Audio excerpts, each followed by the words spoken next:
नमो ओम विष्णुपादाय कृष्णपृष्ठाय भूतले श्रीमते भक्ति वेदांत स्वामिनिति नामिने। हरे कृष्ण कृष्ण कृष्ण हरे हरे, हरे राम राम राम हरे हरे। श्रील ऐसी भक्ति वेदांत स्वामी प्रभुपाद की जय। आचार्य महात्मा गांधी जी की जय। भगवद गीता 2020 में आपका स्वागत है। आज की श्लोक संख्या 6 अध्याय का 22वां श्लोक। कल भगवान ने हमें बताया था उस श्रेष्ठ और अत्यंतिकम के बारे में विस्तार से हमें बताया था। सुखम आत्यंतिकम यत्तद् बुद्धिग्राह्यम मतेन्द्रियम वेत्ति यत्र न चैवायं स्थितश्चलति तत्त्वतः। वह जो परम श्रेष्ठ सुख है वह ऐसा सुख है जो इंद्रियों के स्वाद द्वारा ग्रहण नहीं होता, इंद्रियां उसे अनुभव नहीं कर सकती, इंद्रियां उस सुख को प्रदान भी नहीं कर सकती। वो तो बुद्धि के द्वारा ग्रहणीय है, बुद्धि के द्वारा वह सुख हमें अनुभव में आता है। हम संसारी लोग जिस सुख के पीछे दौड़ते हैं, प्रयत्नशील रहते हैं, वह इंद्रियों का सुख है।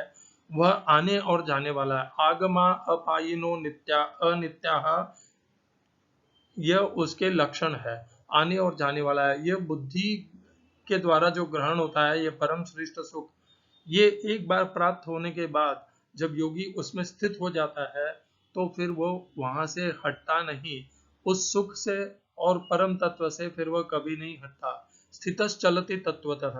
भगवान ने यहाँ पर उस सुख का वर्णन कर दिया कि वह इंद्रियों के सुख से परे है, उनसे श्रेष्ठ है, परम श्रेष्ठ सुख है। उसी श्लोक सुख के बारे में अगले श्लोक में भगवान हमें और बताएंगे।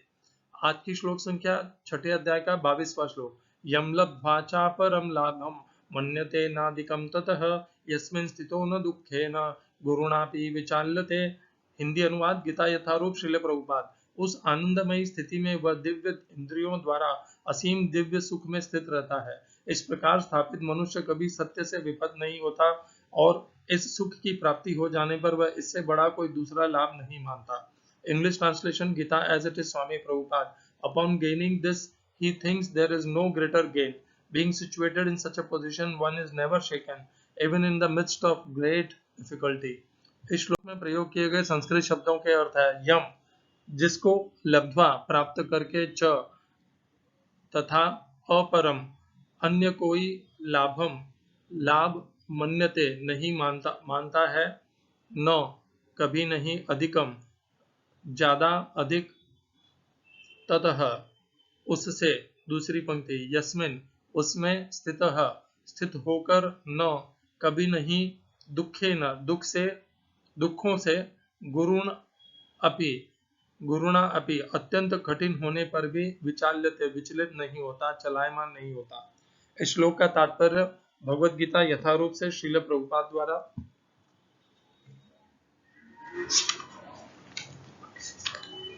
इस युग में योग की सर्वोत्तम पद्धति कृष्ण भावनामृत है, जो निराशा उत्पन्न करने वाली नहीं है। एक कृष्ण भावना भावित व्यक्ति अपने धर्म में इतना सुखी रहता है कि उसे किसी अन्य सुख की आकांक्षा नहीं रह जाती। इस दंभ प्रधान युग में हठ योग, ध्यान योग तथा ज्ञान योग का अभ्यास करते हुए अनेक अवरोध आ सकते हैं, किंतु कर्मयोग या भक्ति योग के पालन में ऐसी समस्या सामने नहीं आती। जब तक यह शरीर रहता है तब तक शरीर की आवश्यकताओं, आहार, निद्रा, भय तथा मैथुन को पूरा करना होता है, किंतु जो व्यक्ति शुद्ध भक्ति योग में अथवा कृष्ण भावनामृत में स्थित होता है, वह शरीर की आवश्यकताओं की पूर्ति करते समय इंद्रियों को उत्तेजित नहीं करता, प्रत्युत वह घाटे के सौदे का सर्वोत्तम उपयोग करके जीवन की न्यूनतम आवश्यकताओं को स्वीकार करता है और कृष्ण भावनामृत में दिव्य सुख भोगता है।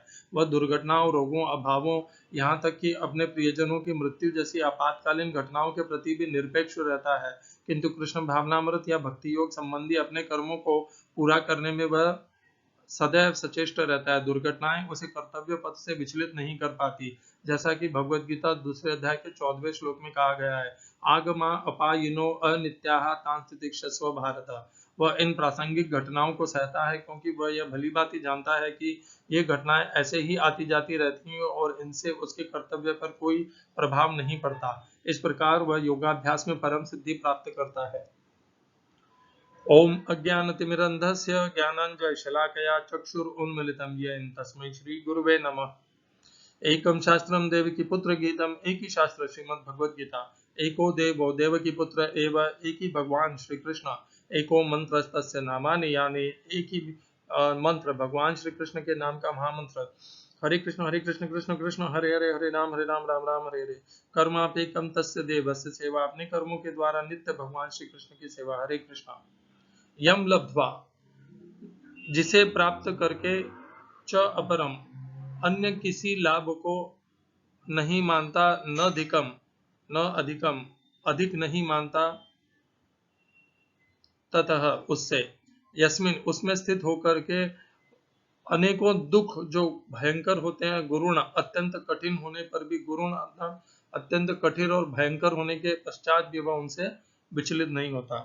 तो हमारा कैसा है कि हमें इंद्रियों के सुख का अनुभव है और हमें अभी तक उसी एक ही प्रकार के सुख का अनुभव है।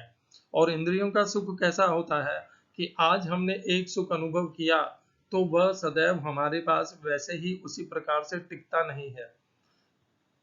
मान लीजिए गाड़ी खरीदी, नई गाड़ी में बैठ गए, सुख प्राप्त हो गया, पहले बहुत ज्यादा था, धीरे धीरे 10 दिन बाद में वही सुख कम होने लग जाता है।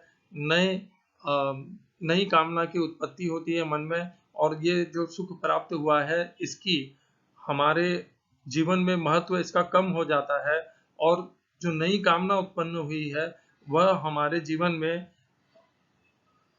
महत्वपूर्ण स्थान प्राप्त कर लेती है। तो हमारा यह जो इंद्रियों से अनुभव होने वाला सुख है, ये घटता बढ़ता है, कम होता है, ज्यादा होता है, आता है जाता है, अनित्य है। ये सब हमने सब अनुभव किया है। वो प्रयोजन गाड़ी का हो, मकान का हो, जमीन का हो, पत्नी का सुख हो, परिवार का सुख हो, समाज का सुख हो, मान हो, प्रतिष्ठा हो, व्यापार हो, नौकरी हो, संपत्ति हो, आने और जाने वाले हैं, सदैव एक समान रहने वाले नहीं है। तो उससे प्राप्त होने वाला वह इंद्रिय सुख भी आने और जाने वाला है। और इसके पिछले श्लोक में भगवान ने कहा, जिस सुख का वर्णन किया वह इन इंद्रियों से ग्रहण भी नहीं होता, वह तो बुद्धि से ग्रहण होता है और इंद्रियों तथा विषयों के परे है, और उसमें स्थित होकर के स्थितश्चलति तत्वतः, वह उससे कभी हटता नहीं। तो दो अलग अलग प्रकार के सुख हैं। एक हमारा सुख जो कम होता, घटता बढ़ता या जाता आता रहता है, और एक वह सुख है जो परम श्रेष्ठ सुख है और बुद्धि के द्वारा ग्रहणीय है। वह कभी भी कम नहीं होता, कभी भी मिटता नहीं है, सदैव स्थिर रहता है, तथा योगी भी उसमें स्थिर रहता है। उसको प्राप्त करने के बाद वह उससे कहीं भी नहीं हटता है। इसीलिए भगवान पहली पंक्ति में उसी श्लोक का और सुख का वर्णन कर रहे हैं। वह परम श्रेष्ठ है, परम श्रेष्ठ होने के पश्चात उसके तुलना में और दूसरा सुख कैसे हमें और अधिक प्रिय लग सकता है। वही भगवान कह रहे हैं, यम लब्ध्वा, उस परम सुख को प्राप्त। ये जो यम शब्द है, यहाँ पर पिछले श्लोक में जिस परम सुख का भगवान ने वर्णन किया था, ये यम शब्द उसके लिए प्रयोग में लिया है। यम लब्ध्वा चाप च अपरम लाभम, अन्य अन्य को प्राप्त करके भी उसे उस परम सुख से अधिक कभी नहीं मानता योगी, मान सकता भी नहीं है, क्योंकि वह परम सुख है। जो परम है उसके समान भी कोई नहीं हो सकता, तो अधिक होने की संभावना ही नहीं है। यस्मिन् स्तुतो न दुखे न गुरुणापि विचाल्यते। तो हमारा कैसा होता है कि हम सुख में स्थित होते हैं। मान लीजिए मैं नई गाड़ी में बैठा हूँ, नई गाड़ी की मैंने शोरूम से डिलीवरी ली, डिलीवरी लेकर के गाड़ी चलाते हुए घर के तरफ आ रहा हूँ, बहुत खुश हूँ, बहुत खुश हूँ, बहुत खुश हूँ। अचानक रास्ते में एक स्कूटर ने आकर के गाड़ी को टक्कर मार दी, नई गाड़ी है एकदम। तो जो मेरा सुख था अभी तक एकदम चरम सीमा पर था, और वो जैसे ही स्कूटर उसको टक्कर मारता है, छोटी सी स्क्रैच है, एक बहुत मामूली सी स्क्रैच है, परंतु मेरा दिल बैठ जाता है, मेरी भावनाएं टूट जाती है, मेरा सपना टूट जाता है, चकनाचूर हो जाता है, और मैं अपने सुख को खो देता हूँ। उस छोटे से दुख के कारण भी मेरा सुख बिखर जाता है। तो एक छोटा सा दुख भी मेरे सुख की धज्जियां उड़ा देता है। ये है हमारा इंद्रियों से उत्पन्न होने वाला सुख का अनुभव, तथा उसका आना जाना और समाप्त हो जाना।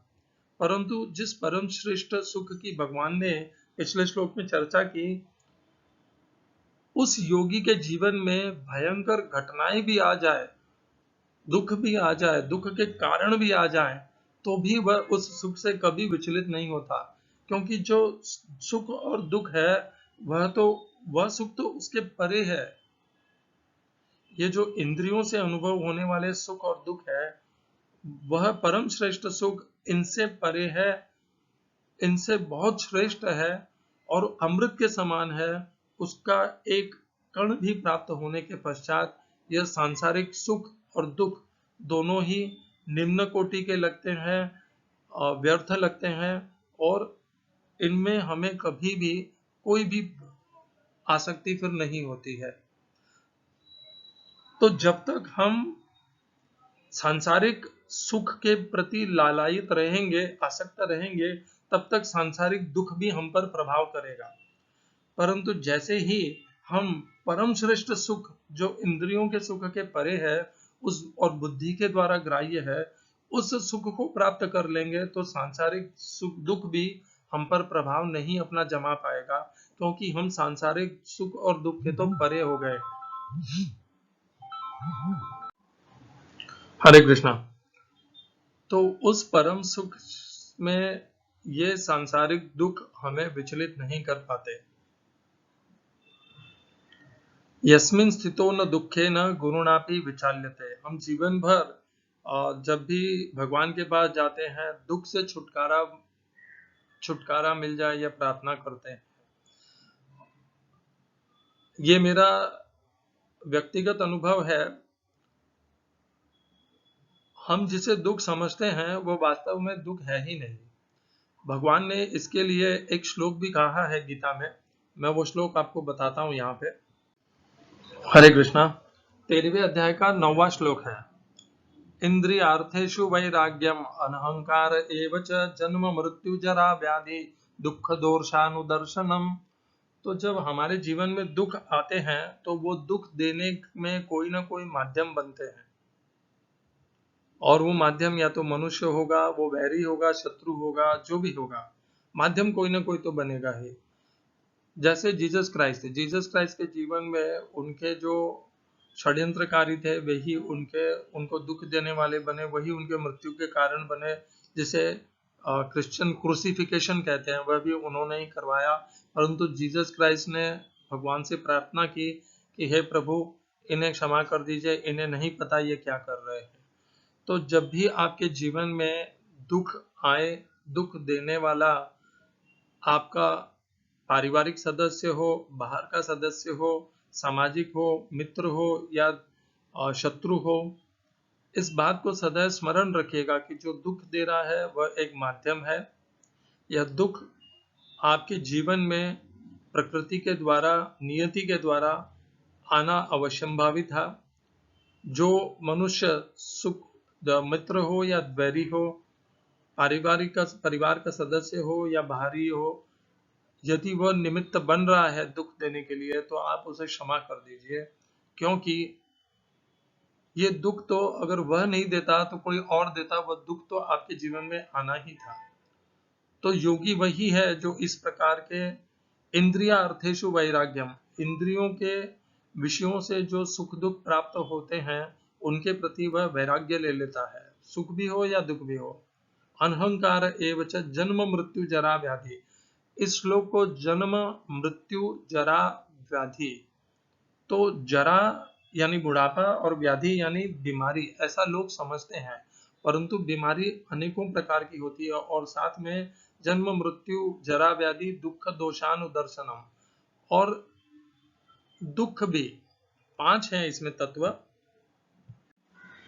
जन्म मृत्यु बुढ़ापा यानी जरा, व्याधि यानी बीमारी, और दुख, जब दुख भी प्राप्त होता है, ये 5 अवस्थाएं बताई है। इनमें अपने आप को ही कारण मानना चाहिए, क्योंकि इस संसार में जो कुछ भी होता है हमारे साथ, वह हमारे ही कर्मों का फल है और उसके अतिरिक्त कुछ नहीं है। यह संसार, भगवान की बनाई हुआ संसार और प्रकृति के नियम अकाट्य हैं और कभी भी भेदभाव नहीं करते हैं। हमने जैसे कर्म किए हैं, हम वैसे ही फल पाते हैं। जैसा जैसा कर्म करेगा वैसा जैसा फल बोएगा वैसे अभी वो लाइन लाइन नहीं आ रही याद। ठीक है, जैसा हम फल बोएंगे वैसे ही हमें फल के कर्म के फल भी प्राप्त होंगे। इस प्रकार जान करके जो भी निमित्त बना है उसे क्षमा करते हुए हमें उस दुख से अपने आप को कभी भी प्रभावित नहीं होने देना चाहिए। और उसके पश्चात वो जो हमें परम सुख प्राप्त होगा, जैसे ही हम इस प्रकार सुख दुख के द्वंद्व से मुक्त हो जाएंगे, ऊपर उठ जाएंगे, तब हमें वह परम श्रेष्ठ सुख अपने आप ही अनायास ही प्राप्त हो जाएगा। और उसमें स्थित होने के बाद हम पुनः कभी भी विचलित नहीं होंगे सांसारिक दुखों से सुखों से दोनों से ही। तो दुख से मुक्ति पाने के लिए शनिवार का व्रत, मंगलवार का बजरंगबली का व्रत, ये सब करना एक पद्धति है। और दूसरी पद्धति है दुख और सुख दोनों ही आ जाए उनमें सम रहना, अपने आप को ही उसका कारण समझना, दूसरों को नहीं, दूसरों को निमित्त और स्वयं को उसका कारण मान करके उन्हें समता पूर्वक सहन कर लेना, क्षमावान रहते हुए सहन कर लेना। यह है आत्मज्ञान, यही है अध्यात्म, यही है भक्ति योग, यही है कर्मयोग। तो यहाँ पर जिस सुख का वर्णन हो रहा है वह अवस्था कर्मयोग में भी होती है, भक्ति योग में भी होती है और ज्ञान योग में भी होती है। यह कहना सही नहीं होगा कि ध्यान योग में ही योगी को ऐसा परम सुख प्राप्त होता है जिसके कारण वह संसार के दुखों से प्रभावित नहीं होता है, विचलित नहीं होता है। ऐसा ही सुख, उसी के प्रमाण का, उसी मापदंड का सुख कर्मयोग में, भक्ति योग में और ज्ञान योग में भी अवश्य ही प्राप्त होता है। यदि इन मार्गों से वह प्राप्त नहीं होता तो ये सारे मार्ग ध्यान योग से निम्न कोटि के हो जाएंगे, जबकि ऐसा है नहीं। योग एक ही है, माध्यम और उसकी पद्धति अलग अलग है। कर्मयोग में अलग प्रकार से किया जाता है योग, भक्ति योग में अलग, और ज्ञान योग में और भी भिन्न होता है और ध्यान योग में और भिन्न होता है। परंतु योग और उससे प्राप्त होने वाला आत्यंतिक सुख एक ही है, समान है, और वह सबको प्राप्त होता है। और उसमें स्थित होने के बाद योगी भले किसी भी मार्ग का अनुयायी हो, वह दुख के कारण विचलित नहीं होता। हरे कृष्णा। श्रील ऐसी भक्ति वेदांत स्वामी प्रभुपाद की जय। आचार्य महात्मा गांधी जी की जय।